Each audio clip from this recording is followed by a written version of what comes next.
আচ্ছা, সার্জিস ভাই আজকে আমাদের যেটা বলেছেন সেটা হচ্ছে বর্তমানে সরকারের পক্ষে ভাতা বাড়ানোর মতো সরকারের বাজেট নাই এবং এই ভাতা বর্তমানে 30,000 টাকা থেকে বাড়ানোর জন্য সর্বাত্মক চেষ্টা করছে এবং করেছে, কিন্তু বর্তমানে এটা বাড়ানো সম্ভব না। এটা পরবর্তীতে এটা বাড়ানোর বিষয়ে চিন্তা করা হবে, যে উনি আমাকে ঠিক এটাই জানিয়েছেন।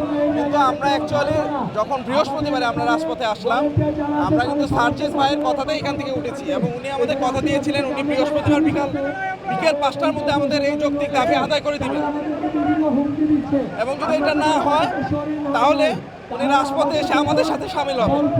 কিন্তু আজকে উনি ফোনে আমাদের এই কথা জানাচ্ছেন। আমরা সার্জিস ভাই তথা নাগরিক কমিটি সবার প্রতি শ্রদ্ধাশীল এবং আমাদের এই দাবিটা পূরণ হওয়ার জন্য যে অল্প পরিমাণ টাকা দরকার হয়, এইটার অ্যামাউন্টটা হাইয়েস্ট 100 কোটি টাকা। কিন্তু আমরা দেখতে পাচ্ছি আমাদের যে আমলারা আছেন তাদের 30 লক্ষ টাকা গাড়ির জন্য বিনা সুদে ঋণ দেওয়া হচ্ছে, তাদের বাবরচির জন্য খরচ করা হচ্ছে 16,000 টাকা, তাদের সিকিউরিটির জন্য সিকিউরিটি গার্ডের জন্য তাদের দেওয়া হচ্ছে 16,000 টাকা। এইটা আমরা বাজেটে ইনক্লুড করতে পারি। বাংলাদেশ ব্যাংকের যারা অফিসার্স আছে এদের খাবার খরচ 200 থেকে 400 আমরা অনুমোদন দিতে পারি। কিন্তু আমার দেশের বিশেষজ্ঞ ডাক্তার যারা আছে, যারা সপ্তাহে 62 থেকে 72 ঘন্টা পর্যন্ত হাসপাতালে সার্ভিস দিয়ে থাকে সরকারি হাসপাতালগুলোতে, তাদের জীবন ধারণের জন্য এই স্বল্প পরিমাণ টাকাটা 7,500 ডাক্তারের এই স্বল্প পরিমাণ টাকাটা আমরা বাজেটে আমরা দিতে পারি না। এইটা সত্যি লজ্জাস্কর এবং সরকারের জন্য ব্যর্থতা। না, আমরা আসলে ওনার এই কথার সাথে একমত পোষণ করি না। আমি আশা করি ইনশাআল্লাহ আমরা নিজেরা রক্ত দিয়ে এই সরকার এনেছি।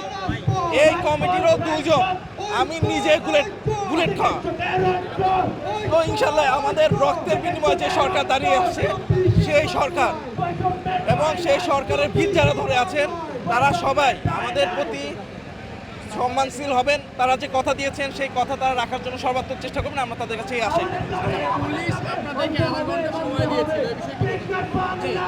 আমাদের পুলিশ ভাইদের সাথে আমরা কথা বলেছি, আমাদের পুলিশ ভাইরা তাদের জায়গা থেকে ধৈর্যের পরিচয় দিচ্ছে এবং আমরাও বাধ্য হয়ে আজকে আমাদের এই পজিশনে আসতে বাধ্য হয়েছি।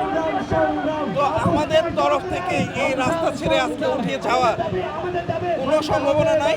আমাদের যৌক্তিক দাবি সম্বন্ধে আমাদের যুক্তি দিয়ে আমাদের প্রমাণ করতে হবে আমাদের এই দাবি অযৌক্তিক।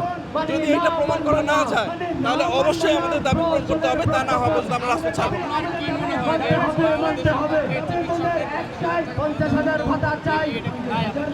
অবশ্যই এটা সরকারের দেওয়া উচিত। আপনারা যদি পরবর্তী 1 বছরের কথা চিন্তা করেন, 1 বছরে 25 লক্ষ বাংলাদেশি শুধুমাত্র ভারতে গিয়েছে এবং 5 বিলিয়ন টাকা বাংলাদেশ থেকে খরচ হয়েছে। সেখানে আমাদের চাওয়ার পরিমাণ খুবই সামান্য। কোথায় 5 বিলিয়ন টাকা, কোথায় 100 কোটি টাকা।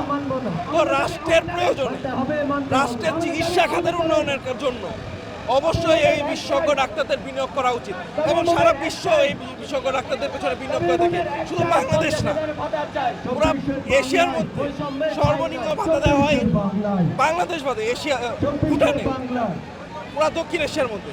সেখানেও ডাক্তারদের 50,000 রুপি ভাতা প্রদান করা হয়, সেখানে আমরা 50,000 টাকা চেয়েছি। এটা কি যৌক্তিক? আমাদের এই দাবি কি অযৌক্তিক? আমরা কি বেশি চেয়েছি? শুধুমাত্র আমরা খেয়ে পরে ডাক্তার হতে চাই, একজন ভালো বিশেষজ্ঞ ডাক্তার হয়ে বাংলাদেশের মানুষকে সেবা প্রদান করতে চাই। আমাদের এই সুযোগ দিতে হবে। ধন্যবাদ।